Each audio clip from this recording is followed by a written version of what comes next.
नमस्कार दोस्तों, स्वागत है आपका आपके अपने चैनल अमेजिंग ज्ञान सागर में।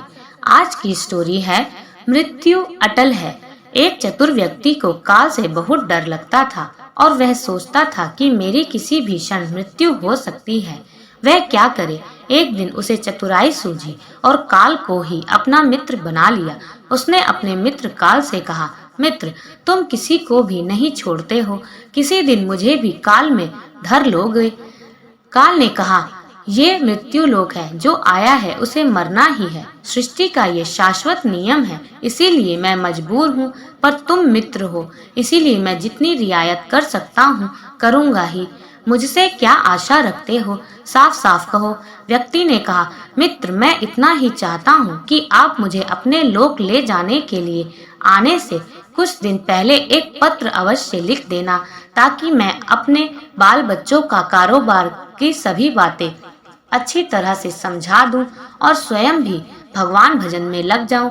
काल ने प्रेम से कहा, ये कौन सी बड़ी बात है, मैं एक नहीं आपको 4 पत्र भेज दूंगा। चिंता मत करो, चारों पत्रों के बीच समय भी अच्छा खासा दूंगा, ताकि तुम सचेत होकर काम निपटा लो। वह व्यक्ति बड़ा ही प्रसन्न हुआ, सोचने लगा कि आज से मेरे मन से काल का भय भी निकल गया। मैं जाने से पूर्व अपने सभी कार्य पूर्ण करके जाऊंगा तो देवता भी मेरा स्वागत करेंगे।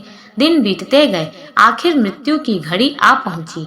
काल अपने दूतों सहित उसके समीप आकर बोला, मित्र, अब समय पूरा हुआ, मेरे साथ चलिए। मैं सत्यता और दृढ़ता पूर्वक अपने स्वामी की आज्ञा का पालन करते हुए एक क्षण भी तुम्हें और यहाँ नहीं छोड़ूंगा। उस व्यक्ति के माथे पर बल पड़ गए, भ्रिकुटी तन गई और कहने लगा, धिक्कार है तुम्हारे जैसे मित्रों पर। मेरे साथ विश्वासघात करते हुए तुम्हें लज्जा नहीं आती। तुमने मुझे वचन दिया था कि आने से पहले पत्र लिखूंगा, परंतु तुम तो बिना किसी सूचना के अचानक दूतों सहित मेरे ऊपर चढ़ आए। मित्रता तो दूर रही, तुमने अपने वचनों को भी नहीं निभाया। काल हंसा और बोला, मित्र, इतना झूठ तो ना बोलो। मैंने आपको एक नहीं 4 पत्र भेजे, आपने एक भी उत्तर नहीं दिया। उस व्यक्ति ने चौंक कर पूछा, कौन से पत्र? कोई प्रमाण है? मुझे पत्र प्राप्त होने की कोई डाक रसीद आपके पास है तो दिखाओ। काल ने कहा, मित्र, घबराओ नहीं, मेरे चारों पत्र इस समय आपके पास मौजूद हैं। मेरा पहला पत्र आपके सिर पर चढ़कर बोला, आपके काले सुंदर बाल उन्हें सफेद कर दिया और यह भी कहा कि सावधान हो जाओ, जो करना है कर डालो। बनावटी रंग लगाकर आपने अपने बालों को फिर से काला कर लिया और पुनः जवान बनने के सपनों में खो गए। आज तक मेरे श्वेत अक्षर आपके सिर पर लिखे हुए हैं। कुछ दिन बाद मैंने दूसरा पत्र आपके नेत्रों के प्रति भेजा।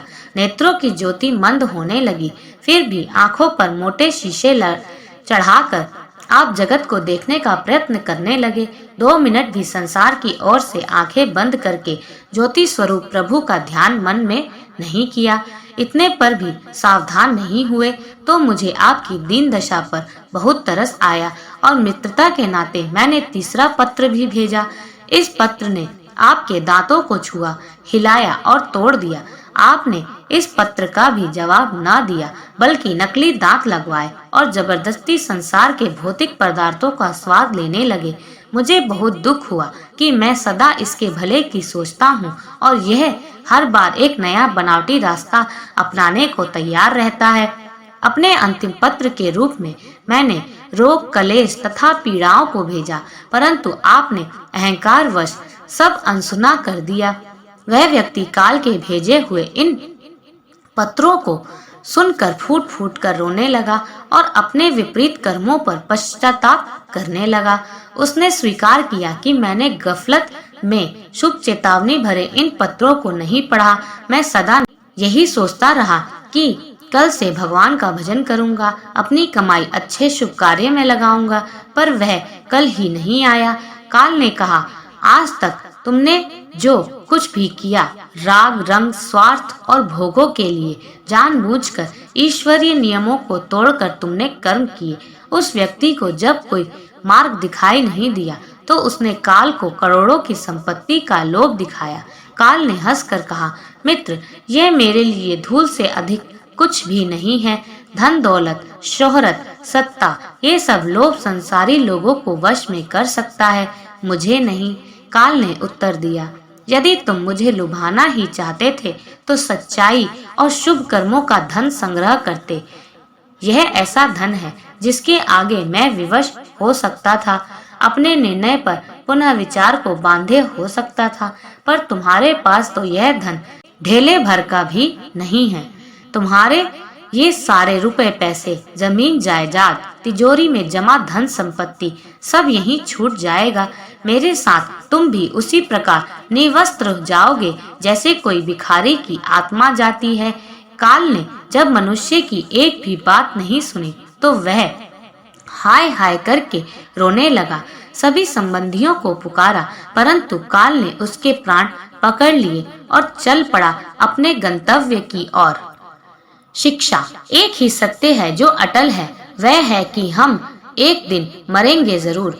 हम जीवन में कितनी दौलत जमा करेंगे, कितनी शोहरत पाएंगे, कैसी संतान होगी, ये सब अनिश्चित होता है, समय के गर्भ में छुपा होता है, परंतु हम मरेंगे एक दिन, बस यही एक ही बात जन्म के साथ ही तय हो जाती है। समय के साथ उम्र की निशानियों को देखकर तो कम से कम हमें प्रभु परमेश्वर की याद में रहने का अभ्यास करना चाहिए।